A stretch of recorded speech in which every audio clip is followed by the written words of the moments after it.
Sir నమస్కారం sir. నమస్తే అండి. సార్ సినిమా ఇండస్ట్రీలో ఇప్పుడొక చర్చ జరుగుతుంది సార్. అది పని గంటల విషయంలో. అంటే మొన్న 'దీపికా పదుకొనె' అటు 'సందీప్ రెడ్డి వంగకు' మధ్య జరిగిన వివాదం పైనే ఇదంతా చర్చ కూడా. అంటే పని గంటల విషయంలో 'దీపికా పదుకొనె' ఒప్పుకోలేదు. అందుకే సినిమా నుంచి తప్పుకుందనేది ఒక గొడవ. అయితే ఆమెకు మద్దతు తెలుపుతూ అజయ్ దేవగన్ మాట్లాడారు.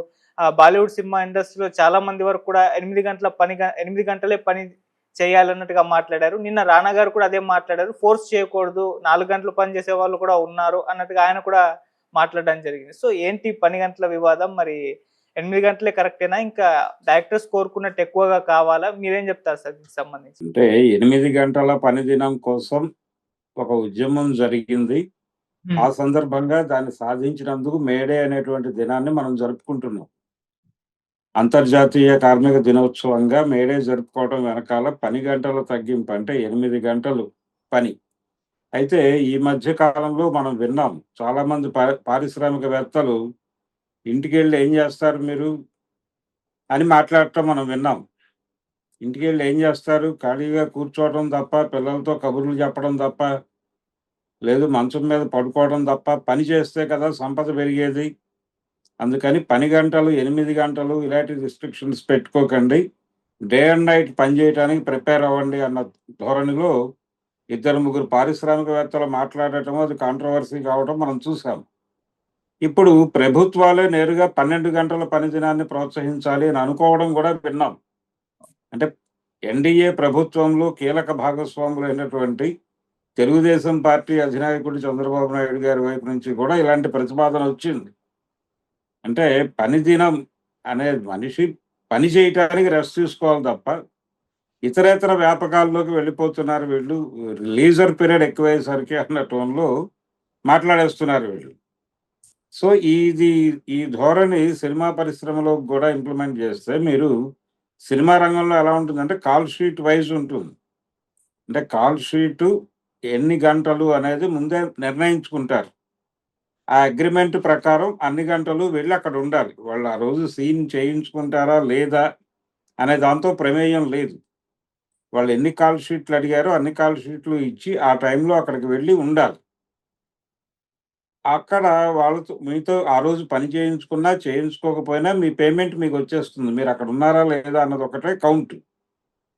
ఇలా నడుస్తుంది సినిమా పరిశ్రమలో మామూలుగా నడిచే పద్ధతది.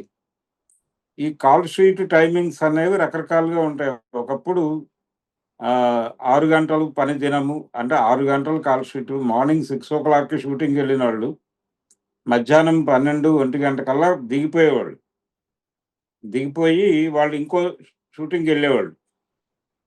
అంటే ఒకే రోజు 2 షిఫ్టుల్లోనూ, 3 షిఫ్టుల్లోనూ పనిచేసినటువంటి వాళ్ళు ఉన్నారు. అంటే 8 గంటల పని దినం గాదిక్కడ. 6 గంటల పని దినమే మన దగ్గర అమలైంది సినిమా పరిశ్రమలో. అక్కడ లంచ్ బ్రేకులు ఇవన్నీ గూడా కాలిక్యులేట్ అవుతాయి. ఈ లెక్క ప్రకారం వాళ్ళు సెట్‌లో పనిచేసేది 6 గంటలు అనే లెక్కలో 2 గంటలు ఈ భోజనాలకి, టిఫిన్‌లకి వీటికి తీసేస్తే అది 8 అవర్స్‌గా ఉంటుంది కానీ 6 అవర్స్ పని గంటలు అన్న పద్ధతిలో చాలామంది హీరోలు పొద్దున్నే వెళ్ళి 6 నుంచి 1 వరకు ఉండేసి అక్కడి నుంచి ఒక గంట రెస్ట్ తీసుకొని ఇంకొక షూటింగ్‌కెళ్ళిపోయేవాళ్ళు. కొన్ని సందర్భాల్లో కాల్ షీట్లు ఇచ్చేవాళ్ళు గానీ టైమింగ్స్ ప్రాపర్‌గా ఉండేవి కాదు. అంటే ఇక్కడ 2 సీన్‌లు వాళ్ళు ప్రధానంగా ఉన్న సీన్‌లు యాక్ట్ చేసేసి వేరే షూటింగ్‌కెళ్ళిపోయేవాళ్ళు. ఇది పద్ధతిగా నడుస్తూ వస్తోంది. ఇప్పుడు ఆ కండిషన్ లేదు. ఇప్పుడు అన్నీ కూడా మెజారిటీ ఇప్పుడు పాన్ ఇండియా సినిమాలు అనగానే అవన్నీ మెజారిటీ గ్రీన్ మ్యాట్ షూట్లు జరుగుతున్నాయి. కాబట్టి ఎవరికి వాళ్ళు ఏదో టైంలో వాళ్ళకి తోచిన టైంలో వెళ్లి ఆ షూటింగ్ చేసేసుకొని వెళ్ళిపోతున్నారు. అవతల ఆబ్జెక్ట్‌తో వీళ్ళకి సంబంధం లేదు. అలా కూడా షూటింగులు జరుగుతున్నాయి. ఇటువంటి టైంలో ఈ పని గంటలకు సంబంధించినటువంటి చర్చ తీసుకురావటం అంటే ఆర్టిస్ట్ అక్కడ ఉండాలి అనేది వీళ్ళ ప్రధానమైనటువంటి డిమాండ్. అది ప్రొడక్షన్ వైపు నుంచి. ఇది 8 గంటల పని దినము అనేది గౌరవప్రదంగా ప్రపంచం అంతా ఆమోదించినటువంటి సందర్భం. కానీ మేధోపరమైనటువంటి అంశాలున్నప్పుడు, మేధోపరమైనటువంటి కంట్రిబ్యూషన్ ఉండాలి అన్నప్పుడు 6 గంటల గౌరవప్రదమైనటువంటి పని దినం అనేది కూడా ఒక సిద్ధాంతం ఉంది. పర్టిక్యులర్‌గా మీడియాకి సంబంధించి 6 గంటల పని దినమే అమలు జరగాలి అనేటువంటి అభిప్రాయం బలంగా ఉంది చాలా కాలంగా. కానీ 8 గంటల పని దినమే అమలవుతోంది. షిఫ్ట్ 8 అవర్సే. కానీ మేధోపరమైన శ్రమ చేసే వాళ్ళని గౌరవించి వాళ్ళు రిక్రియేట్ అవ్వాలి కాబట్టి, కొంచెం లీజర్ టైమ్ ఎక్కువ ఉండాలి కాబట్టి 6 అవర్స్ అనే ఒక చర్చ ఉంది.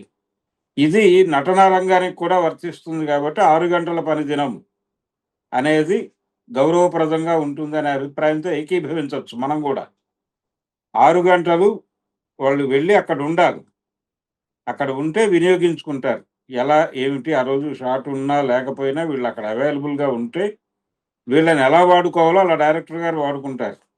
ఎన్ని డేస్‌కి అంటే ఇప్పుడు డే వైస్ అమౌంట్స్ వచ్చినాయి. అంటే రోజుకింత అనే పద్ధతిలోనే పేమెంట్ ఇస్తున్నారు. పెద్ద అంటే ఒక మోస్తరు ఆర్టిస్టులందరూ కూడా కాల్ షీట్ వైస్ పేమెంట్ తీసుకుంటున్నారు కాబట్టి, వాళ్ళకొచ్చిన నష్టం గూడా లేదు. గతంలో అలా ఉండేది కాదు. సినిమాకి ఇంతని మాట్లాడుకునేవాళ్ళు. సినిమాకి ఎన్ని కాల్ షీట్లు కావాలంటే అన్ని కాల్ షీట్లుకి అదే డబ్బులిచ్చేవాళ్ళు. ఇప్పుడు ఆ పరిస్థితి కాదు. కాల్ షీట్ వైస్ డబ్బులిస్తున్నారు కాబట్టి ఎప్పుడు అవసరమో అప్పుడే పిలుస్తున్నారు. ఆ ఇబ్బంది గూడా లేదు. సో, ఇది కొంతమంది యాక్యురేట్‌గా ఎక్కువ సన్నివేశాలు తీయాలి అంటే అక్కడికక్కడ సెట్‌లో ఆలోచించుకొని షాట్ తీసేటువంటి వాళ్ళకి ఎక్కువ టైం ఆర్టిస్ట్ తను అవైలబుల్‌గా ఉంటే బావుంటుంది అనేటువంటి కోరికతో ఆయన 'సందీప్ వంగ' ఆ తరహా డిజైనింగ్‌లో వెళ్తాడు. అందుకని ఆయన ఆ రకమైనటువంటి నిబంధన పెట్టుండొచ్చు. అది ఆయన పర్సనల్ వ్యవహారం. వేగంగా సినిమాలు తీయటం అనేది గతంలో ఉన్నప్పుడు ఈ రకమైన చర్చలెప్పుడూ జరగలేదు. వేగంగా సినిమా అంటే మొత్తం ప్రిపేర్ అయిపోయి ఆర్టిస్టులకి స్క్రిప్ట్ పంపించేసి డైలాగులు గూడా వాళ్ళు ప్రిపేర్ అయ్యి వచ్చేసేవాళ్ళు. వేగంగా షూట్ జరిగిపోయి వెళ్ళిపోయేవాళ్ళు. ఇంకో షూట్‌కెళ్ళిపోయేవాళ్ళు. ఈ పరిస్థితి ఇప్పుడు కనిపించడం లేదు. అందుకని కొంతమంది డైరెక్టర్ల దగ్గర ఇది నడవదు. ఆ రోజుల్లో కూడా కొంతమంది డైరెక్టర్ల దగ్గర ఈ పద్ధతి నడిచేది కాదు. వాళ్ళు ఆర్టిస్ట్ సెట్‌లో ఉంటే మనం ఆ రోజు మూడ్‌ని బట్టి వెళ్దాం అన్నట్టుగా ఉండేవాళ్ళు. అలాంటి ప్రత్యేక సందర్భాల్లో ఈ 10 గంటల సమస్యొస్తుంది. అందుకని 6 గంటలు అనేది గౌరవప్రదమైనటువంటి టైమే. ఇప్పుడు 'రానా' గారు చెప్పినట్టు 4 గంటలే చేసెళ్ళిపోతున్నారు కొంతమంది. చెయ్యొచ్చు తప్పేం లేదు. అంటే అది కరెక్టే. అంటే గౌరవప్రదంగా నడిస్తే. అలా కాకుండా మీరు ఇంత తక్కువ టైం మా సెట్‌లో ఉండి ఇన్ని ఎక్కువ డబ్బులు తీసుకెళ్ళిపోతున్నారు మీరు అన్నప్పుడు వివాదం మొదలవుతుంది. ఆర్టిస్ట్‌కి వీళ్ళకి గూడా. అందుకని ఆ వివాదాలు రాకుండా మాట్లాడుకొని సెటిల్ జేసుకోవడం అనేది ప్రధానం. 4 గంటలే కాల్ షీటు అని అనుకున్నప్పుడు 4 అవర్స్ వాళ్ళొచ్చి అవైలబుల్‌గా ఉంటారు. లేదు 6 అవర్స్ కాల్ షీట్ అనుకున్నప్పుడు 6 అవర్స్ వచ్చి ఉంటారు. కొంతమంది 12 గంటలు అంగీకరించేవాళ్ళు కూడా ఉండొచ్చు. ఉన్నప్పుడు వాళ్ళతో ఆ రకమైనటువంటి అగ్రీమెంట్లు చేసుకొని ఎళ్తారు. అంతే తప్ప ఒక జనరల్ పద్ధతేం లేదు. ఇప్పుడు ఫ్యాక్టరీలోను మరో చోట 8 అవర్స్